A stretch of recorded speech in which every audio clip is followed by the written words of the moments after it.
ಇವತ್ತು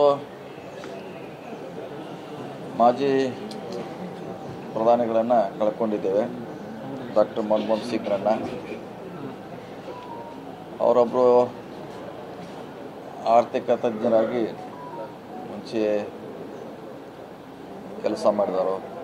ಅವ್ರನ್ನ ನರಸಿಂಹರಾವ್ ಅವರು ಗುರುತಿಸಿ ಫೈನಾನ್ಷಿಯಲ್ ಮಿನಿಸ್ಟರ್ ಮಾಡೋ ಮೂಲಕ ನಮ್ಮ ದೇಶದ ಆರ್ಥಿಕ ಪರಿಸ್ಥಿತಿಯನ್ನು ಸುಧಾರಣೆ ಮಾಡಲಿಕ್ಕೆ ಪ್ರಯತ್ನ ಮಾಡಿದ್ರು. ಅದು ಯಶಸ್ವಿ ಕೂಡ ಆದ್ವಿ. ಅದಾದ ನಂತರ ಅವ್ರಿಗೆ ಪ್ರಧಾನಮಂತ್ರಿ ಭಾಗ್ಯ ಬಂತು. ಆ ಸಂದರ್ಭ ಕೂಡ ಭಾಳಷ್ಟು ಏನು ನಮ್ಮ ಆರ್ಥಿಕತೆ ಕೆಳಗೆ ಇಳಿತಾ ಕುಸಿತಾ ಇತ್ತು. ಅದನ್ನು ವಿಶ್ವದಲ್ಲೇ ಮತ್ತೆ ಮೇಲ್ ತರುವಂಥ ಪ್ರಯತ್ನ ಮಾಡಿದರು. ಹೀಗಾಗಿ ಅವರಿಗೆಲ್ಲ ಭಾರತದಲ್ಲಿ ಮತ್ತು ವಿಶ್ವದಲ್ಲಿ ಕೂಡ ಅವ್ರಿಗೆ ಭಾಳಷ್ಟು ಗೌರವ ಇದೆ. ಮತ್ತು ಅವ್ರ ಕಾಲಾವಧಿಯಲ್ಲಿ ಭಾಳಷ್ಟು ಈ ದೇಶಕ್ಕೆ ಆಹಾರ ಭದ್ರತೆ ಇರ್ಬೋದು, RTI ಇರ್ಬೋದು, ನರೇಗಾ ಅಂತ ಕೆಲಸಗಳನ್ನು ಅವ್ರ ಕಾಲದಲ್ಲಿ ಮಾಡೋದು ಭಾಳ ಒಳ್ಳೆಯ ಕೆಲಸ ಆಗಿದೆ. ಇವತ್ತು ಕೂಡ ಅವು BJP ಸರ್ಕಾರ ಕೂಡ ಜಾರಿಯಲ್ಲಿದೆ. ಈಗ ಅವ್ರನ್ನ ಕಳ್ಕೊಂಡಿದ್ದೀವಿ. ಕಾಂಗ್ರೆಸ್ಸಿಗೆ ಖಂಡಿತವಾಗಿ ಭಾಳ ನಷ್ಟ ಆಗಿದೆ. ಅವ್ರು ನಮ್ಮನ್ನು ಬಿಟ್ಟಾಗಿದ್ರು ಕೂಡ ಅವರ ವಿಚಾರ, ಆದರ್ಶ, ಅವ್ರು ಮಾಡಿರುವಂಥ ಕೆಲಸ ಮುಂದೆ ಕೂಡ ಹಾಗೆ ನಮ್ಮ ಮುಂದೆ ಇದ್ದೇ ಇರ್ತದೆ. Thank you. ಸರ್, ತಾವು ಭೇಟಿಯಾಗಿದ್ದರೆ ಸರ್ ಮನಮೋಹನ್ ಸಿಂಗ್? ಇಲ್ಲ, ಯಾವಾಗ ಭೇಟಿಯಾಗುವಂಥ ಅವಕಾಶ ಬಂದಿರಲಿಲ್ಲ. ಆದರೆ ಅವರೆಲ್ಲ ನಮಗೆ ಆದರ್ಶ.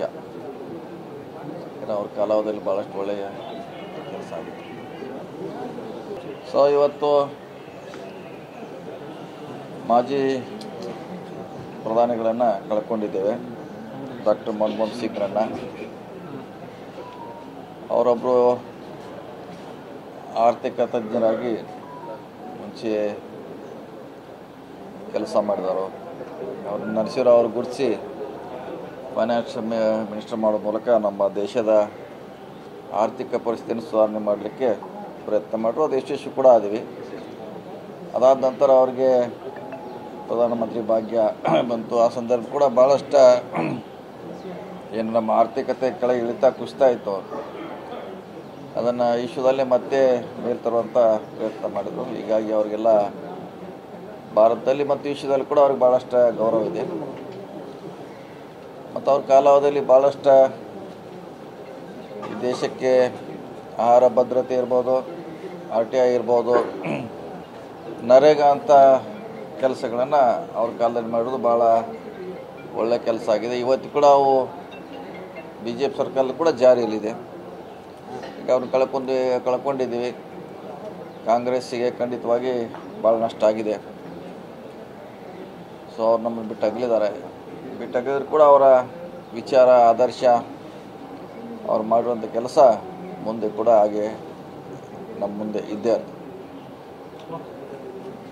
Thank you. ಸರ್, ತಾವು ಭೇಟಿಯಾಗಿದ್ದರೆ ಸರ್ ಮನಮೋಹನ್ ಸಿಂಗ್? ಇಲ್ಲ, ಯಾವಾಗ ಭೇಟಿಯಾಗುವಂಥ ಅವಕಾಶ ಬಂದಿರಲಿಲ್ಲ. ಆದರೆ ಅವರೆಲ್ಲ ನಮಗೆ ಆದರ್ಶ. ಅವ್ರ ಕಾಲಾವಧಿಯಲ್ಲಿ ಭಾಳಷ್ಟು ಒಳ್ಳೆಯ ಕೆಲಸ ಆಗಿದೆ.